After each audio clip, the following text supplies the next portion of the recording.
मंत्री जी, विपक्ष का कहना है कि इलेक्ट्रॉनिक बॉन्ड का जो मुद्दा है उसको दबाने के लिए विपक्ष के जो नेता हैं उनको जेल भेजा जा रहा है। इलेक्टोरल बॉन्ड का मुद्दा अकेले भारतीय जनता पार्टी पर नहीं है, पूरा देश देख रहा है। अगर इलेक्टोरल बॉन्ड में भारतीय जनता पार्टी को चंदा मिला है तो विपक्ष के लोगों को मिला है। अगर सवाल कांग्रेस करती है भारतीय जनता पार्टी पर, तो कांग्रेस बताए कि इलेक्टोरल बॉन्ड उनको किस रूप में मिला, उनको कितना मिला, उन्होंने कहाँ से पैसा लिया है, देशवासियों को बताए। और अगर एवरेज में, औसत में माना जाए तो जितने सांसद भारतीय जनता पार्टी के हैं, जितना दायरा भारतीय जनता पार्टी का है, उस रेशियो में कांग्रेस को ज़्यादा चंदा मिला है कंपैरेटिवली भारतीय जनता पार्टी के। तो स्वयं कांग्रेस बताए जो आरोप लगा रहे हैं, वैसे ये आरोप लगाने वाले हम आप सब भली भांति जानते हैं, आरोप लगाते हैं कि इनकम टैक्स के लोगों के द्वारा नोटिस दी गई है इनको। मैं पूछना चाहता हूं कि अगर नोटिस दी गई तो उसका जवाब दिया जाना चाहिए। अगर आपने टैक्स भरा है तो उसका जवाब दीजिए। ये तो संवैधानिक संस्थाएं देश में काम कर रही है, सबको नोटिस होती है, आप जवाब दे दीजिए। देश के सामने कहना कि मेरे खाते सीज किए गए हैं, बजाय इसके संवैधानिक संस्थाओं ने अगर कोई पत्र लिखा है तो उसको जवाब दिया जाना चाहिए। ऐसे ही दिल्ली के मुख्यमंत्री केजरीवाल जी को 9 बार समन किया जाता है जवाब देने के लिए, बात कहने के लिए। वो नहीं जाते हैं और ये इंतजार करते हैं कि चुनाव का समय करीब आ जाए तो हम इसको विक्टिम कार्ड खेलें कि मैं सफरर हूँ और जनता का वोट लूट सके विक्टिम कार्ड खेल करके। तो देश की जनता आप समझदार है। कांग्रेस की सोनिया गांधी के ऊपर 5,000 करोड़ रुपए का गमन का, भ्रष्टाचार का प्रूव्ड आरोप है, जिसमें वो बेल पर हैं। केजरीवाल जी के ऊपर प्रूव्ड आरोप है कि शराब कांड में उनकी संलिप्तता है।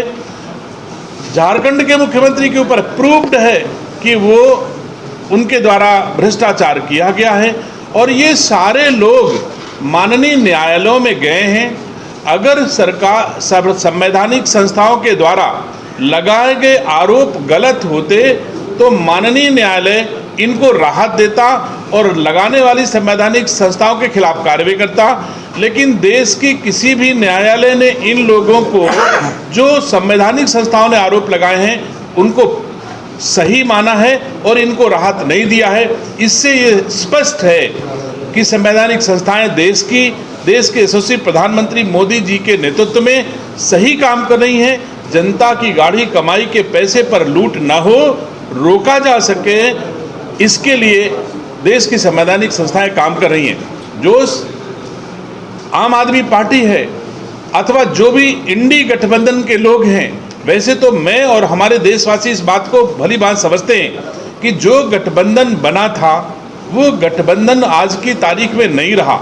उस गठबंधन के अधिकतम लोग टूट गए हैं, चाहे वो ममता बनर्जी जी हों, चाहे वो बिहार के मुख्यमंत्री जी हों, चाहे वो उत्तर प्रदेश के जयंत चौधरी जी हों, बहुत सारे लोग टूट गए हैं।